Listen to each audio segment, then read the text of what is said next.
স্পষ্টভাবে এই বার্তাটা দেশবাসীর কাছে, নির্বাচন কমিশনের কাছে, অন্তর্বর্তীকালীন সরকারের কাছে দিতে চাই।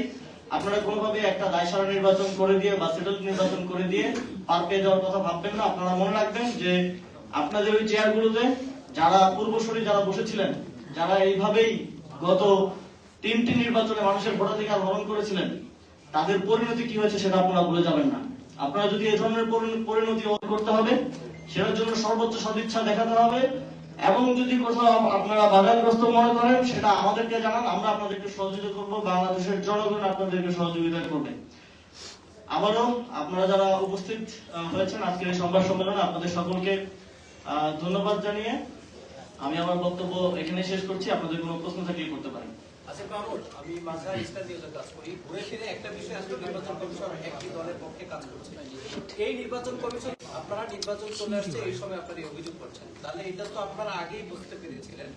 নির্বাচনকে দায়িত্ব হস্তান্তর করে নতুন একটা নির্বাচন কমিশনের কথা বললেন না কেন? মনে হচ্ছে নির্বাচন কমিশন আসলে একটা দলের পক্ষেই কাজ করছে, একটা সুষ্ঠু নির্বাচন করতে পারবে না। আপনি হয়তো দেখেননি যে জাতীয় নাগরিক পার্টি এই নির্বাচন কমিশনের বিরুদ্ধে রাজপথে অনেক আগেই আন্দোলন করেছে। প্রায় 6 মাস আগে আমরা নির্বাচন কমিশন অবরোধ করা হয়েছিল জাতীয় নাগরিক পার্টির পক্ষ থেকে, এবং আমরা নির্বাচন কমিশন পুনর্গঠনের দাবি জানিয়েছিলাম। এবং আমরা যদি দেখি যে এখন যদি আবার প্রয়োজন হয়, আবার আমরা রাজপথে নামবো, এবং আমরা কোনোভাবে একটা যাচ্ছেতাই নির্বাচন আয়োজন করার সুযোগ দিব না। যদি প্রয়োজন হয় এই নির্বাচন কমিশন পুনর্গঠন করে প্রয়োজনে কিছুদিন দেরি করে হলেও একটা সুষ্ঠু নির্বাচন আয়োজন করাই, যেন তারা একটা নির্বাচন তাড়াতাড়ি আয়োজন করার থেকে সময় নিয়ে একটা সুষ্ঠু নির্বাচন আয়োজন করাটাই থাকবে আমাদের মূল প্রায়োরিটি।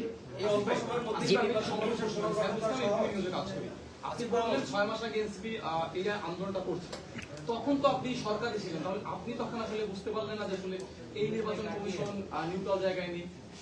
নির্বাচন কমিশন সাংবিধানিকভাবে একটা স্বাধীন প্রতিষ্ঠান, এবং আপনারা জানেন যে তার স্বাধীনভাবে কাজ করার ইতিহাস আছে। আপনারা দেখেছেন যে নির্বাচন কমিশনের সাথে যে তারা যে সরকারের কথা শুনে কাজ করেছে, এরকম কোনো কিছু হয়তো আপনাদের নজরে পড়ার কথা না বিগত প্রায় 1.5 বছরে। আর আমি সরকারে ছিলাম, সরকারের একটা পার্ট ছিলাম আমি, কিন্তু হোল গভর্নমেন্টের সাথে নির্বাচন কমিশনের সেই কোঅর্ডিনেশনটা আমি সরকারে থাকতেও দুঃখজনকভাবে দেখি নাই। এবং এটাও একটা দুঃখজনক বিষয়, যদি সামনের নির্বাচনে অন্তর্বর্তীকালীন সরকার এবং নির্বাচন কমিশনের মধ্যে একটা গুড কোঅর্ডিনেশন না থাকে, তাহলে এই নির্বাচনটা কতটুকু সুষ্ঠুভাবে আয়োজন করা সম্ভব সেটা নিয়ে একটা সন্দেহ রয়েছে। যে আসিফ মাহমুদ, আমি জারিফ হাসান, দূরবীন নিউজ থেকে। আমার প্রশ্নটা হলো, স্বাধীন প্রতিষ্ঠানকে কোন নির্দিষ্ট দল চাইলেই কি পুনর্গঠন করতে পারে কিনা? আমরা আমাদের রাজনৈতিক দাবি অবশ্যই জানাতে পারি। নির্বাচন কমিশন যেমন স্বাধীন প্রতিষ্ঠান, সে যদি তার স্বাধীনতার অপব্যবহার করে, সে যদি তার এখতিয়ার বহির্ভূত ভাবে গিয়ে সংবিধানের ইন্টারপ্রিটেশন দিতে চায়, তাহলে অবশ্যই আমরা যৌক্তিকভাবেই আমাদের দাবি উত্থাপন করতে পারি। আমরা আগেও করেছি এবং ভবিষ্যতেও করতে কখনোই পিছ পাবো না। যে এই লড়াইটা কি রাজপথের হবে নাকি আইনগত হবে ভাই? অনেক জায়গায় যারা দ্বৈত নাগরিক ছিল, ঋণ খেলাপি, তাদেরকেও মনোনয়ন বৈধ করা তাদের বিরুদ্ধে আপনার আমরা আমাদের আইনি লড়াই চালিয়ে যাব। আমরা কোনো দ্বৈত নাগরিক, কোন ঋণ খেলাপিকে নির্বাচন অংশগ্রহণ করতে দিব না। ইতিমধ্যেই আমরা কুমিল্লা 4 আসনে আপনারা দেখেছেন যে 3টি ব্যাংক থেকে ঋণ খেলাপি, তার বিরুদ্ধে আমরা আইনি লড়াই চালিয়েছি শুরু থেকে, এবং সেখানে আমরা বিজয়ী হয়েছি। এবং এটাও একটা উদাহরণ হিসেবে থাকবে যে কোন ঋণ খেলাপি কিংবা দ্বৈত নাগরিক বাংলাদেশের যে আগামী নির্বাচন হতে যাচ্ছে আইন ভঙ্গ করে কিংবা আইনের ফাঁক ফোকর দিয়ে নির্বাচনে অংশগ্রহণ করতে পারবে না। এটা আমরা সকল উপায়ে আমাদের লড়াই চালিয়ে যাব, সেটা আইনি লড়াই হোক, সেটা রাজপথের লড়াই হোক, কিংবা সর্বশেষ প্রয়োজন হলে আমরা সেই আসনে তার বিরুদ্ধে প্রতিরোধ করে তুলব।